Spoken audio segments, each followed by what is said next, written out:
요나가 물고기 뱃속에서 그의 하나님 여호와께 기도하여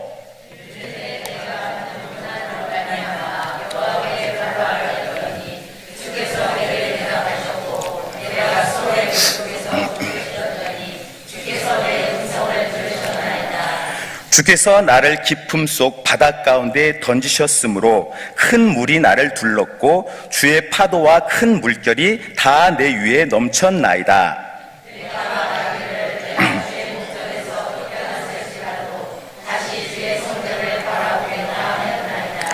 물이 나를 영혼까지 둘러싸오며 깊음이 나를 에워싸고 바다풀이 내 머리를 감쌌나이다.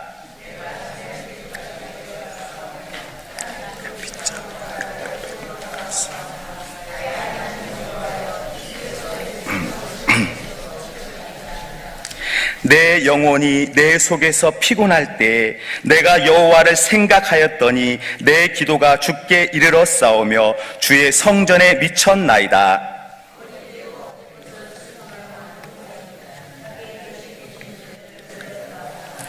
나는 감사하는 목소리로 주께 제사를 드리며 나의 서원을 주께 갚겠나이다. 구원은 여호와께 속하였나이다 하니라. 여호와께서 그 물고기에게 말씀하시매 요나를 육지에 토하니라. 아멘. 기도는 그 사람의 영성을 표현해 줍니다. 기도의 목소리 또 기도의 내용을 보면 그 사람의 영성을 가늠해 볼 수가 있는 것이죠. 우리 주님의 영성은 주기도문을 통해 우리가 확인해 볼 수 있습니다. 하늘에 계신 우리 아버지, 또 아버지의 이름을 거룩하게 하시며 아버지의 나라가 오게 하시며, 우리 주님은 우리에게 훌륭한 기도의 모범, 바른 영성을 가르쳐 주신 것입니다.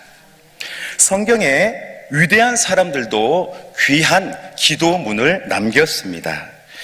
다윗 같은 경우에는 시편 56편의 말씀대로 나의 눈물을 주의 병에 담아주소서라고 간절히 그의 기도를 고백했습니다. 그 기도가 바로 다윗의 영성 또 중심이었던 것입니다. 그래서 우리들도 사람을 평가할 때 그 외모나 또 존경, 조건, 환경을 보고 그 사람을 판단해서는 안 됩니다. 왜냐하면 그 사람의 참 모습은 기도를 통해서 우리가 알 수 있기 때문입니다. 오늘 본문의 요나는 보통 기독교인들에게 약간 좀 우스꽝스럽고 또 별난 사람으로 인식되어지곤 합니다. 왜냐하면 이 구약 시대에 감히 하나님께 막 불평도 하고 또 불순종함으로 그 물고기 뱃속으로 들어가고, 어찌 보면 우스꽝스러운 그런 모습으로 보여지기 때문입니다. 그런데 오늘 이 요나서 2장을 보게 되면 그가 결코 가볍거나 우스꽝스러운 사람이 아니라는 것을 우리가 알게 됩니다. 왜냐하면 그의 기도 전체가 이렇게 우리에게 남겨져서 내려오기 때문인 것입니다. 오늘 요나의 기도를 통해서 우리들이 무엇을 배워야 할까요? 우리의 기도가 또 우리의 영성이 어떻게 성장되어져야 할까요? 오늘 말씀을 통해서 저 여러분들이 더욱더 성숙되어지는 기도, 또 하나님을 기쁘시게 하는 존귀한 우리 모두 되시기를 소망합니다. 첫째로 오늘 요나는 물고기 뱃속에서 기도했다라고 기록하고 있습니다. 우리 오늘 1절 말씀 함께 읽겠습니다. 요나가 물고기 뱃속에 그의 하나님 여호와께 기도하여. 요나는 지금 물고기 뱃속에 있습니다. 그럼 왜 물고기 뱃속에 있게 되었습니까? 하나님의 말씀에 불순종해서 니느웨가 아닌 다시스로 향해서 갔기 때문입니다. 하나님께서는 요나에게, 요나야, 네가 니느웨로 가서 경고하고 심판을 선포하라고 분명히 말씀하셨습니다. 그들의 악독이 너무나 관영했기 때문입니다. 그런데 선지자 요나는 어떻게 했습니까? 니느웨가 아니라 반대편 다시스라는 곳을 향해서 나아가게 됐습니다. 하나님의 말씀보다 자신의 생각과 감정을 더 크게 여겼기 때문입니다. 그래서 하나님께서는 큰 물고기를 예비하셨고 또 광풍을 불러일으켜서 요나가 물고기 뱃속에 들어가도록 그렇게 섭리하셨던 것입니다. 때로는 하나님께서 우리를 고난의 현장에 두실 때가 있습니다. 그럼 왜 사랑의 하나님께서 우리를 고난의 한가운데 두십니까? 우리가 하나님의 뜻을 잘 분별하지 못할 때, 혹은 말씀보다 내 생각이 너무 앞설 때 하나님은 나를 고난의 현장 속에 두기도 하는 것입니다. 창세기의 요셉은 어린 시절 아버지의 특별한 사랑을 입었습니다. 그러나 좀 철이 없었죠. 그래서 자기 형들의 잘못을 보게 되면 어떻게 했습니까? 바로 아버지 야곱을 찾아가서 다 일러 바쳤습니다. 아직은 미숙했던 것이죠. 그리고 아버지 야곱은 그 요셉에게 아주 비싼 옷을 입혔습니다. 장자가 입어야 할 채색 옷을 요셉에게 입혔던 것입니다. 아버지 야곱은 철없는 요셉을 너무 사랑해서 요셉만 그렇게 총애했던 것입니다. 그런데 하루아침에 요셉은 형들의 미움으로 인해 구덩이에 던져지게 되고 외면을 받게 되었습니다. 그리고 애굽의 노예로 또 감옥으로 가게 되는 어려움을 겪게 된 것입니다. 왜 요셉이 그런 어려움을 또 고난을 겪어야 했습니까? 그것은 성숙한 그리스도인으로 또 왕같은 제사장으로 세우시려는 하나님의 비전과 뜻이 있었기 때문입니다. 오늘 요나도 특별히 대단한 범죄를 한 것은 아닙니다. 누구를 해하거나 나쁜 잘못을 하지는 않았어요. 되려 이스라엘을 괴롭혔던 그 니느웨가 망하는 것이 어떻게 보면 또 하나의 정의라고 생각했을지도 모릅니다. 그러나 말씀에 불순종한 요나는 하나님의 크신 계획과 뜻을 바라보지 못하고 물고기 뱃속에 들어가게 된 것입니다. 이제 요나는 그 물고기 뱃속에서 하나님의 뜻을 발견해야 했던 것입니다. 그렇습니다. 저와 여러분들은 어디에서 하나님의 뜻을 발견하고 만날 수 있을까요? 바로 나의 삶의 현장에서 주님을 만나야 할 줄로 믿습니다. 다른 좋은 지역, 또 번성한 도시, 유명한 교회, 여행지가 아니라 나의 삶의 현장, 나의 일터, 때로는 고단한 나의 삶 속에서 하나님의 놀라운 뜻이 있는 줄로 믿습니다. 오늘 요나는 더 이상 어리석은 행동을 하지 않았습니다. 이제 하나님을 향해 부르짖기 시작했습니다. 물고기 뱃속에서 아무것도 보이지 않는 현실 속에서 전능하신 하나님을 향해 기도했던 것입니다. 그리고 그 기도를 통해서 하나님의 뜻을 발견하게 되어진 것입니다. 시편 50편 15절을 말씀해 보시면 환난 날에 나를 부르라 내가 너를 건지리니 네가 나를 영화롭게 하리로다. 아멘. 요나는 선지자답게 환난 날에 더 이상 도망가거나 인간적인 방법을 찾지 않고 하나님을 향해 부르짖었습니다. 하나님을 찾고 또 찾았던 것입니다. 저는 오늘 이 본문을 묵상하면서 물고기 뱃속이 어떤 곳일까라고 상상해 보았습니다. 큰 물고기, 고래였는지 상어였는지 알 수는 없지만 분명 물고기 뱃속은 칠흑 같은 어두캄캄한 곳이었을 것입니다. 오늘 요나가 고백한 것처럼 스올의 뱃속 같은 그런 칠흑 같은 어둠으로 느껴질 것입니다. 절망의 순간이었을 것입니다. 그러나 역시 요나는 믿음의 사람이었습니다. 그곳에서 하나님을 향해 부르짖고 또 부르짖었습니다. 물고기 뱃속에서 오히려 하나님을 향해 기도했던 것입니다. 때로는 우리의 고난의 순간이 진정한 기도의 때인지도 모릅니다. 하나님께서는 고난의 때에 우리가 절망하거나 다른 방법을 찾는 것을 원하지 않으십니다. 오히려 오늘처럼 예배하고 또 하나님을 향해 부르짖을 때 반드시 아버지께서는 새로운 길을, 더 빠른 길을 내실 줄로 믿습니다. 기도응답을 5만 번 받았다고 하는 조지 밀러는 기도의 원칙에 대해서 이렇게 5가지로 정의했습니다. 첫째로, 주님의 십자가 공로만 의지해라. 또 둘째, 모든 죄악을 고백하고 멀리해라. 또 셋째, 하나님의 말씀을 확증으로 믿으라. 또 넷째, 하나님의 뜻에 일치되게 기도하라. 또 마지막 5번째, 끝까지 끈기 있게 기도하라 라고 말했습니다.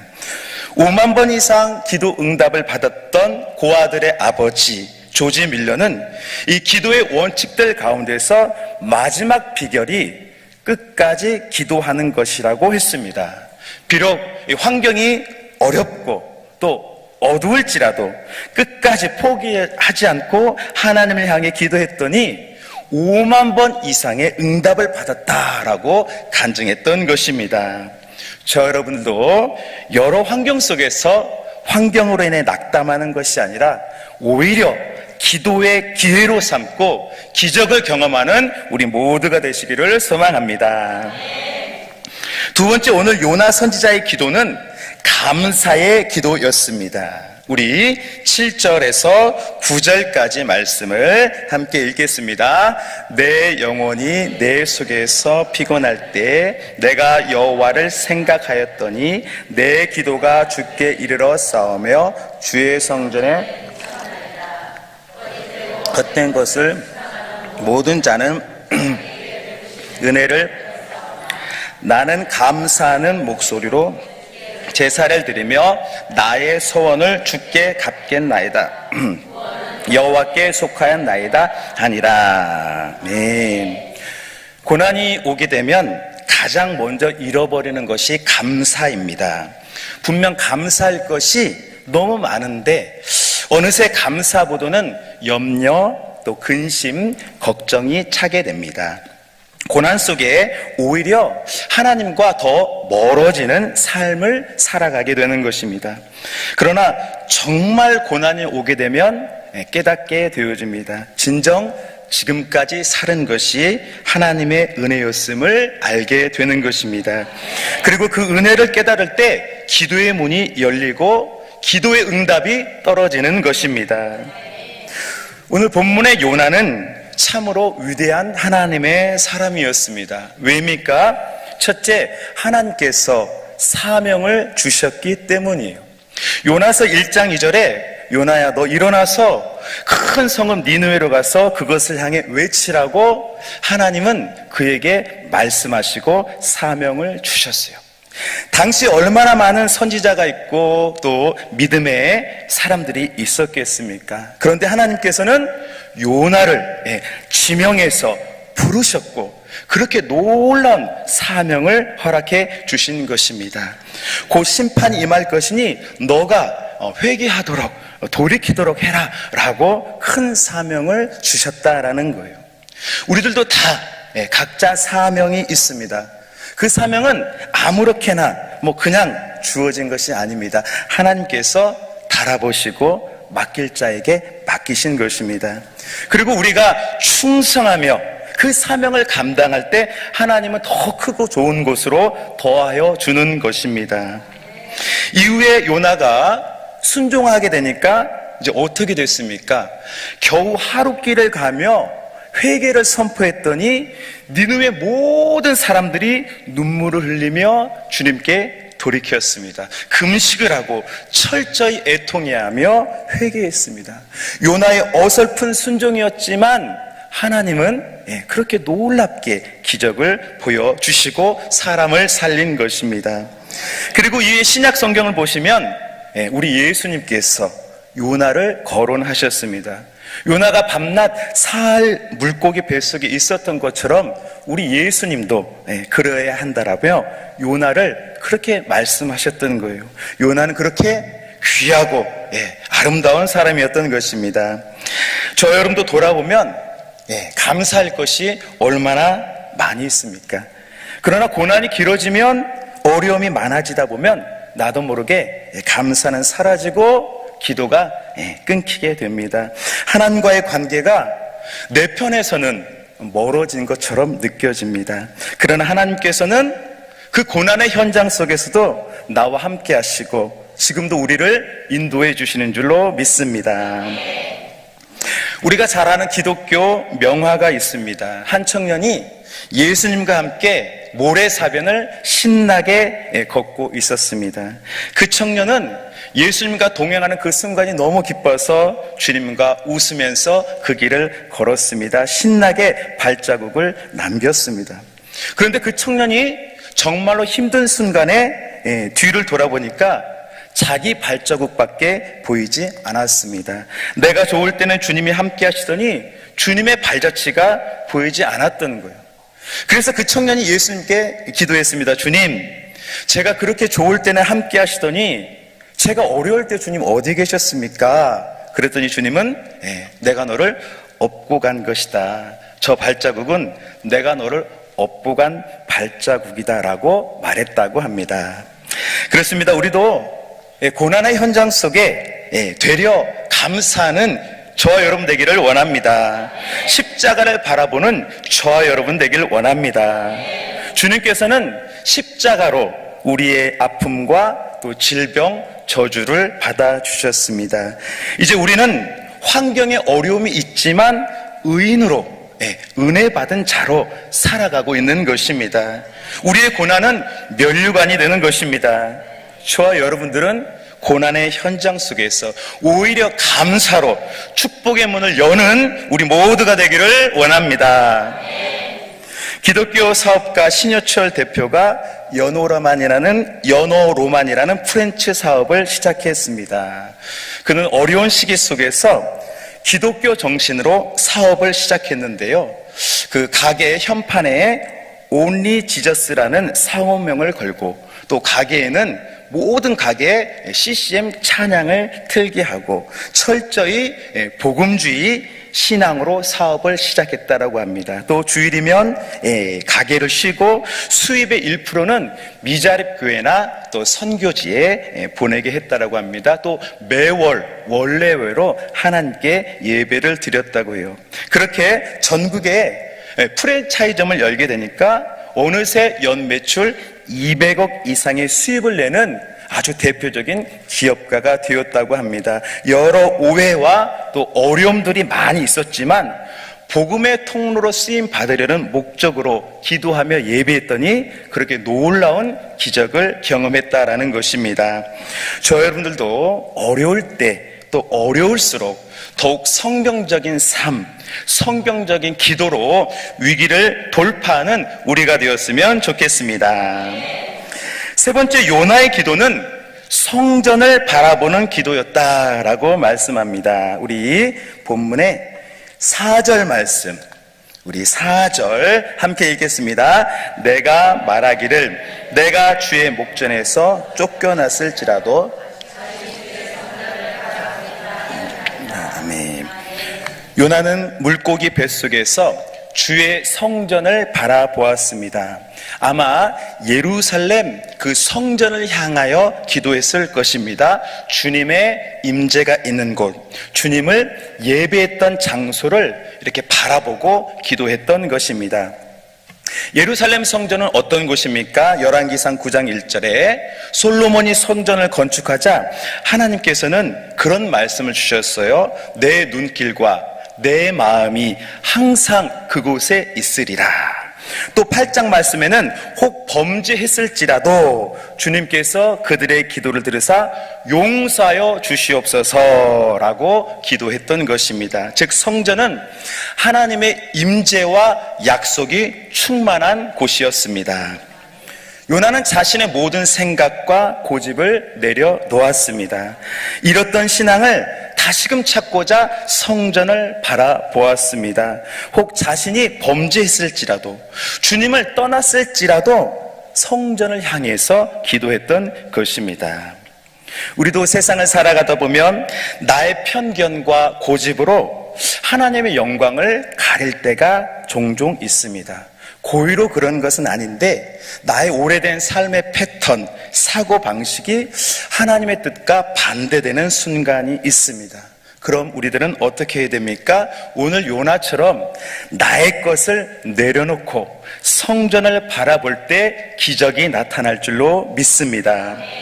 바울 선생은 복음을 위해 자신의 모든 것을 헌신했습니다. 가족과 상의도 하지 않고 복음 하나를 위해서 모든 명예를 내려놓고 유럽으로 아시아로 향했습니다. 그런데 사도행전 16장에 보게 되시면 바울이 복음 전파를 위해서 아시아로 향하고자 했지만 문이 열리지 않았습니다. 아무리 노력해도 길이 보이지 않았습니다. 누가 그렇게 막으셨습니까? 성령님께서 허락하지 않으셨다라고 했습니다.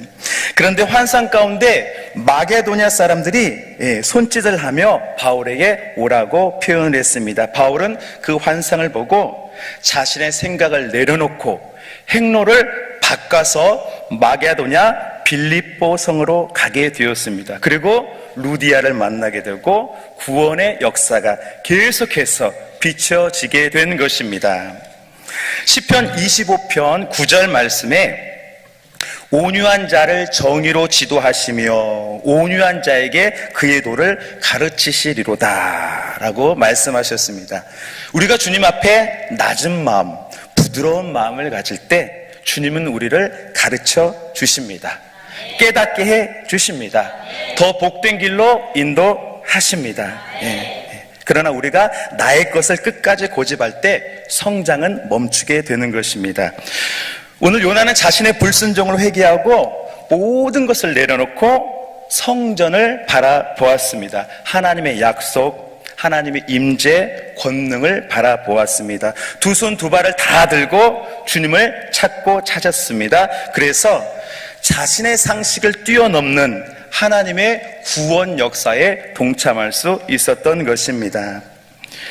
데미안으로 유명한 작가 헤세는 이런 말을 했습니다. 알을 깨고 나올 때 더 큰 세계가 있다. 우리 또한 나의 상식과 또 편견, 또 생각을 내려놓을 때 더 큰 하나님의 은혜를 경험할 줄로 믿습니다. 본문의 요나는 기도의 사람이었습니다. 인간적인 모습, 허물도 있었지만 하나님께서는 그를 포기하지 않으셨습니다. 오히려 기도할 수 있는 환경을 만들어 주셨고 깨닫게 해 주셨습니다. 더 큰 하나님의 구원 사역을 바라보게 하셨습니다. 그렇게 요나는 하나님만 바라는 신앙으로 승리한 것입니다. 말씀을 맺겠습니다. 우리 성도가 기도할 때 하나님께서는 하늘문을 열어주십니다. 때로는 고난의 현장 속에서 오히려 기도하고 부르짖을 때 하나님께서는 은총을 베풀어 주십니다. 어둠 속에 빛을 창조해 주십니다. 우리의 기도가 시작이 되는 것입니다. 오늘 어려움 속에서도 기도한 요나처럼 우리 모두도 끝까지 기도의 골방을 지키고 전심으로 주님께 향해서 주님의 놀라운 은혜와 기적을 경험하는 저희 여러분들 모두가 되시기를 소망합니다. 아멘. 기도하겠습니다.